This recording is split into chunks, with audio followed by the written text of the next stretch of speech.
The goal of the conference is teamwork, is collaboration, is continuous improvement. Safety is a common thread throughout all those. Employee engagement is a common thread throughout all those items as well. And then we have a team building event later on Wednesday afternoon that will really bring the groups together. About 4 weeks ago, I received a communication asking if I had 16 students who would benefit from a free bike.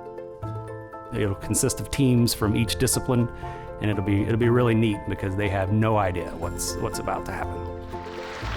You know, to enter a venue and see all of these adults who worked collaboratively together to build something for them, and then to recognize that these are people that they see on a daily basis, was just, the connections were countless. Ended off with a bang. It was a standing ovation. I didn't know what it was, but once I realized what was happening, I said, these kids are gonna be stoked.